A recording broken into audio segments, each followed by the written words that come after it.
Et salut qui c'est Samy pour Fresh Sports News, j'espère que vous avez la pêche. Aujourd'hui je vous présente mes prédictions en live du premier tour des playoffs NBA. J'ai fait ça en live pendant le premier épisode de Hoops Talk. Hoops Talk c'est mon émission sur Twitch, donc pensez à aller vous abonner sur Twitch à mon émission basket. Je vais essayer de faire un live par semaine pour discuter avec vous de basketball. Donc j'y fais de temps en temps des petits sujets en live comme mes prédictions que j'ai faites aujourd'hui, vous allez voir juste après. Et je discute avec vous en live avec le chat ou même des fois je vous appelle pour qu'on débatte un petit peu d'un sujet NBA. Donc abonnez-vous sur Twitch, mettez pouce bleu sur cette vidéo et on est parti pour mes prédictions.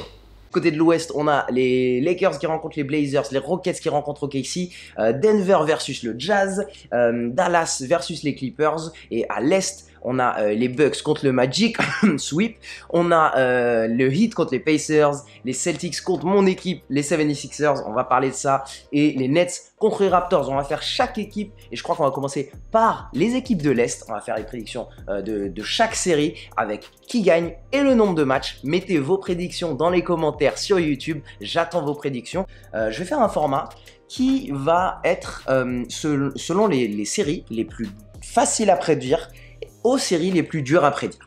Et je vais commencer, alors j'aurais pu commencer par la série entre les Bucks et le Magic, parce qu'on a une équipe ultra favorite du côté des Bucks, mais non, l'équipe qui va gagner le plus facilement sa série à mes yeux, c'est les Raptors. À mes yeux, les Raptors vont passer ce premier tour en 4-0 et c'est le sweep en lequel j'ai le plus confiance. Je pense vraiment que ces Raptors ont le plus de chances de faire un sweep au premier tour. Et je vous explique pourquoi. Les Raptors, c'est la meilleure défense de la NBA à mes yeux. C'est clairement la meilleure défense dans la bulle en NBA avec un rating défensif au top de la NBA. T'as Siakam qui a vraiment pris en main cette équipe depuis le départ de Kawhi Leonard. T'as un Van Vliet, j'adore ce que Van Vliet apporte avec un shooting à 3 points. Van Vliet, beaucoup de gens ne s'en rendent pas compte, mais c'est un des 7 joueurs, un des 11 joueurs qui a 39% à 3 points avec 7 shoots minimum à 3 points par match. C'est quand t'as un shooter élite comme ça et une défense bien coachée par Nick Nurse, moi je vois cette équipe des Nets en face qui n'a plus Kyrie, qui n'a plus KD, qui n'a plus DeAndre Jordan, qui n'a plus toutes ces stars. C'est pas un Caris LeVert très inspiré qui va aller chercher un match face à ces Raptors. Parce que même un match à 40 points de Caris LeVert, ça suffit pas face à ces Raptors parce qu'ils sont bien trop disciplinés. S'ils laissent LeVert mettre 40 points, ça veut dire qu'en face offensivement, ça va très très bien pour les Raptors. Donc à mes yeux, clairement, les Raptors vont emporter cette série avec un 4-0. Qu'est-ce que j'ai à dire de plus sur cette série? Clairement, la profondeur donne vraiment l'avantage aux Raptors.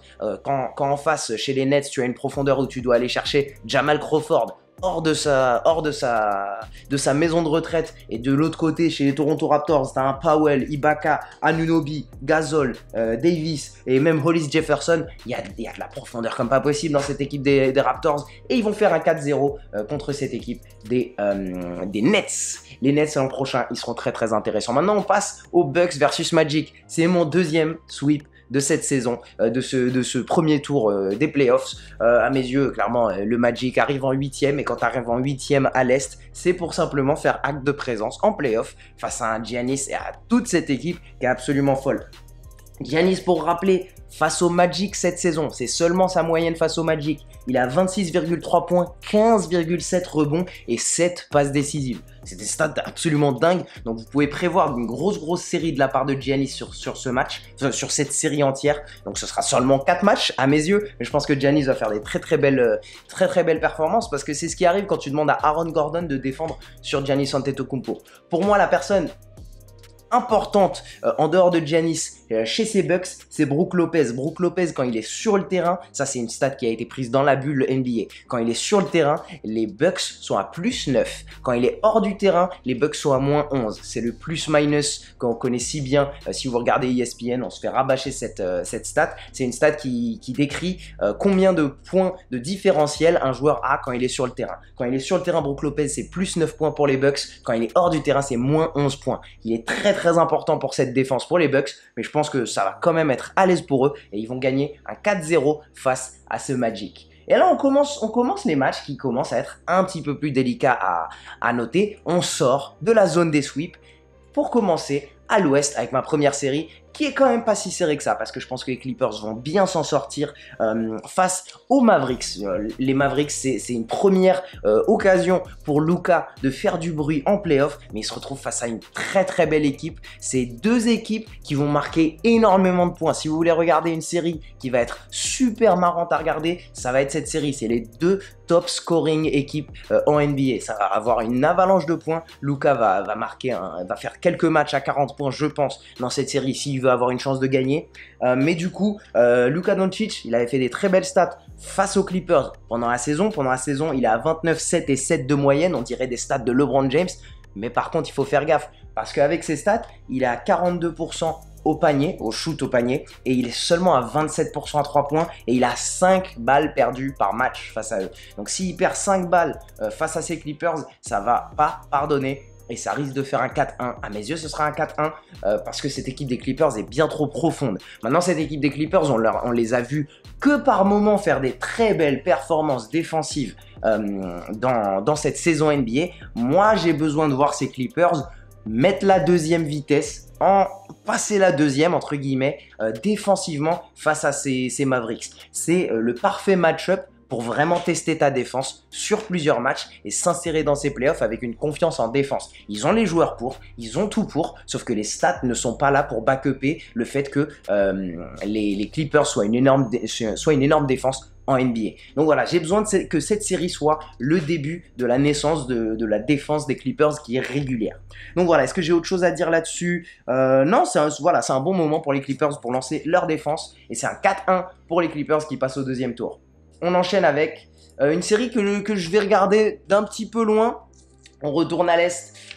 C'est pas ma série préférée sur ces premiers tours de playoff parce que je suis pas fan du style de jeu des Pacers. C'est un petit peu, c'est pas trop le style de jeu que j'aime regarder. TJ Warren, excellent. On va suivre quand même la rivalité entre TJ Warren et Jimmy Butler, mais par contre TJ Warren il s'est fait éteindre par Jimmy Butler la dernière fois qu'ils se sont rencontrés.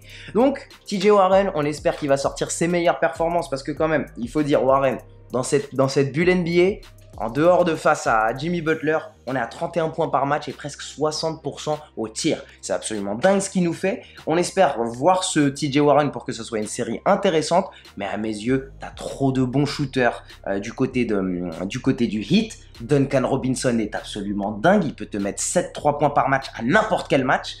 C'est absolument ouf. Et pour rendre cette série intéressante, c'est sur les épaules surtout de Victor Oladipo. Victor Oladipo qui n'a pas joué extrêmement inspiré depuis le retour de la bulle. Je vous dis simplement ses résultats au shoot. Dernièrement, Victor Oladipo, c'est 7 sur 26, 4 sur 9, 9 sur 17, 4 sur 11, 4 sur 8, 6 sur 14. On a besoin de beaucoup plus de Victor Oladipo pour rendre cette série vraiment intéressante.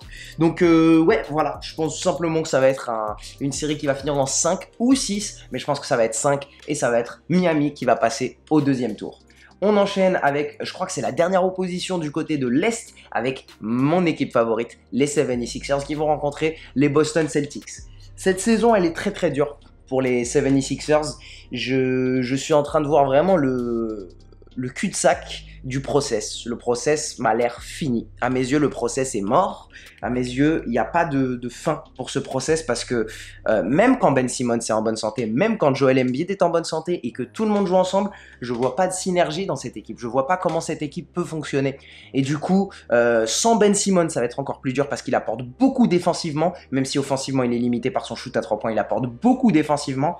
Je me retrouve avec une série entre Boston et Philly et je pense que Boston va prendre cette série en 6 matchs. Alors on a un duel qui est complètement opposé, hein. L'équipe de Philly qui va dominer à l'intérieur avec Joel Embiid, l'équipe de Boston qui a mais tellement de bons joueurs qui peuvent faire la différence à l'extérieur. Gordon Hayward qui devient un petit peu intéressant. Gordon Hayward il a doublé sa moyenne de lancers francs par match par rapport à la saison. Il est à 5 lancers francs par match, c'est plutôt cool et c'est comme ça que tu vas gagner face à ces 76ers. Hein.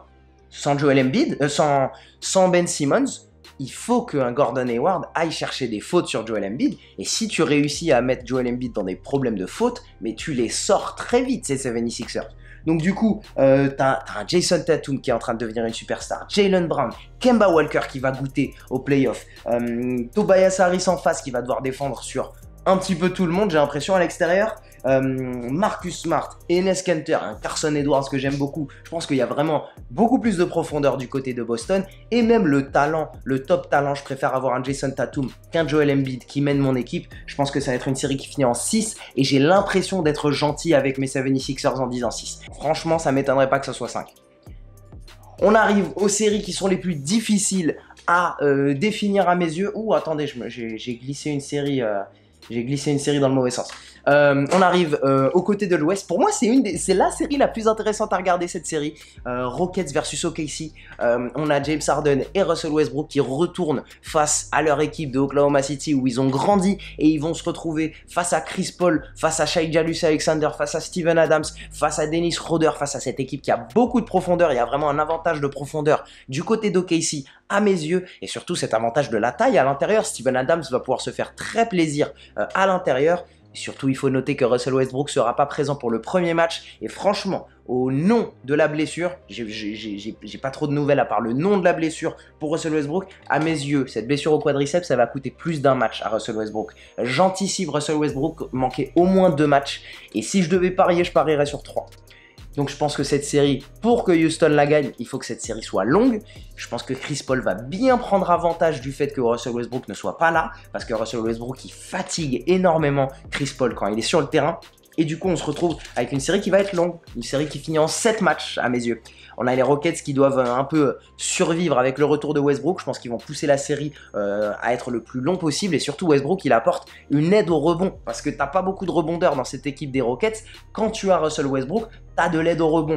Donc voilà, je pense qu'un Shai Gilgeous-Alexander, il peut te voler un match. Il peut te voler un match, mais il peut pas te voler une série. Ce sera sur les épaules de Chris Paul et de Steven Adams de gagner cette série.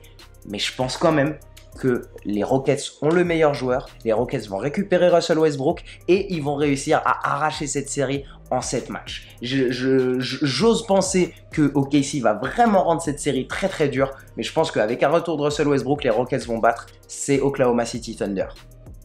On enchaîne avec la série que beaucoup de gens attendent. Hein. La série que beaucoup de gens attendent, c'est Lakers versus Blazers. Lakers versus Blazers, on se retrouve avec une équipe des Blazers qui a fait revenir tout le monde. Nurkic qui a été hyper inspiré sur la fin de saison, surtout depuis son retour de blessure. Melo qui joue bien, qui connaît son rôle, qui a été très clutch pour faire rentrer les Blazers en playoff. C'est vraiment vraiment cool. Et on voit des Lakers où tout le monde abandonne. Tout le monde abandonne le bateau hein, du côté des Lakers. En dehors du fait que des joueurs ne jouent pas. Tous les fans sont pas sereins en ce moment pour les Lakers et du coup on se retrouve avec une série où il y a 2 défenses qui sont très moyennes. Je pense que ça va être aussi une série comme Clippers Mavericks, ça va être aussi une série qui va avoir beaucoup de points. La défense de Nurkic va être hyper importante. Quand il y a LeBron James qui va passer à l'intérieur, parce que LeBron James clairement personne à l'extérieur peut le défendre. Donc quand il va driver, quand c'est Melo qui va devoir défendre contre LeBron et que LeBron va driver, Melo sera dépassé, c'est la défense de Nurkic qui va être hyper importante. Nurkic, il va devoir vraiment faire énormément de choses lors de cette série. Il va falloir limiter les erreurs de Hassan Whiteside pour espérer gagner si on est du côté des Blazers. Et en plus, dans la bulle, est-ce qu'on peut noter Damian Lillard? Damian Lillard, il n'y a personne qui peut le défendre du côté des Lakers. Ça va peut-être être LeBron James qui va aller sur Damian Lillard. Alors, je sais pas qui va aller sur CJ McCollum. Je sais pas qui compte défendre CJ McCollum parce que CJ McCollum, on se rappelle de qui il est. On se rappelle que l'année dernière, au Game 7 contre les Denver Nuggets, il a inscrit 37 points. Il a sauvé Damian Lillard lors de ce match. Mais Damian Lillard, c'est lui la star en ce moment. 37,6 points, 4 rebonds par match, 9 passes décisives, 50% au shoot, 43% à 3 points dans cette bulle. C'est un truc de ouf ce qui nous fait Damian Lillard pendant ces playoffs, pendant cette bulle NBA. En plus, les Lakers à 3 points, c'est horrible en ce moment. C'est 30% à 3 points, mais je vais pas parier contre King James. Je peux pas parier contre LeBron James. Et je pense que les Lakers vont gagner en 6 matchs. Je pense que ça va être 6 matchs pour les Lakers, mais vraiment on va devoir attendre une énorme performance de LeBron et aussi une énorme performance d'Anthony Davis qui n'a pas encore eu sa performance signature un peu en playoff. Donc on attend beaucoup de choses, mais juste je vais pas parier contre le King. On parie pas contre le King comme ça, en tout cas pas avec une équipe comme les Blazers en face. On parie peut-être contre le King avec une autre équipe. Et on finit avec la série qui a été la plus dure à choisir, mais dernièrement il y a eu des nouvelles. Il y a eu des nouvelles pour Jazz Nuggets.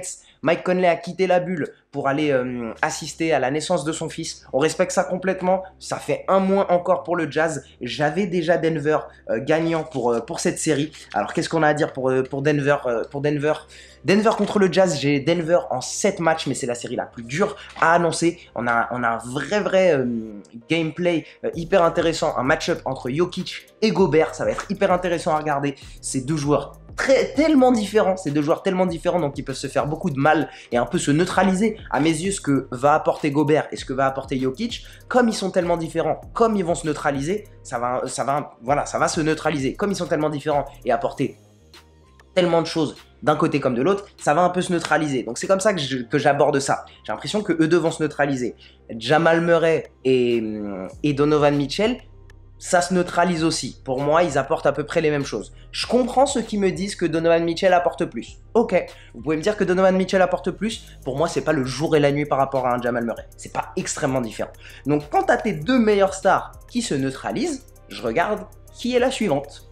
Et pour moi, c'est les playoffs pour que Michael Porter Jr. montre vraiment qui il est. Enfin, il n'est plus blessé. Enfin, il est en bonne santé. Enfin, il peut prendre en main cette équipe. Et enfin, il va pouvoir être hyper clutch et hyper important au 4e quart-temps de ces séries. Parce que quand tu vas avoir un Jamal Murray qui va être fatigué parce qu'il va falloir défendre sur Donovan Mitchell pendant tout le game. Quand tu vas avoir un Rudy Gobert, et un Jokic qui se prennent la tête, mais du coup, voilà, tu peux plus compter sur Jokic pour marquer les points à la fin du match. C'est Michael Porter Jr. qui doit prendre les clés de la bagnole et aller marquer. Et moi, j'ai confiance en lui. Je pense que cette série va aller en 7 matchs. C'est ce que j'ai noté avant que Mike Conley quitte la bulle. Je pense que ce sera 7 ou 6 pour Denver. J'aimerais que Rudy Gobert nous fasse une performance de ouf et passe cette série de playoffs. Mais je vais aller du côté de Denver pour passer ces playoffs, surtout sur le dos de Michael Porter Jr. qui est en train de vraiment devenir une star. Michael Porter Jr. c'est 22 points, 55% au shoot, 42% à 3 points. Franchement, je pense que c'est le moment pour lui de montrer qui il est. Et voilà, c'est ça mes prédictions pour le premier tour. J'ai les Lakers qui rencontrent les Rockets, Denver qui rencontre les Clippers, les Bucks face aux Heat et les Celtics face aux Toronto Raptors. À mes yeux, ces séries du deuxième tour, elles vont être absolument ouf. On est sur Twitch en live en ce moment. Je vais couper la vidéo YouTube, mais je vais faire mes prédictions pour ces matchs hypothétiques. Et on se retrouvera sur YouTube pour mes prédictions du deuxième tour des playoffs quand on aura les vraies équipes dedans. Encore une fois, mettez-moi vos prédictions dans les commentaires. J'espère que vous avez kiffé cette vidéo. Ce sera tout pour moi. Pensez à aller vous abonner sur Twitch et on se retrouve pour plus de NFL, plus de NBA. Ce sera tout pour moi. Allez, ciao!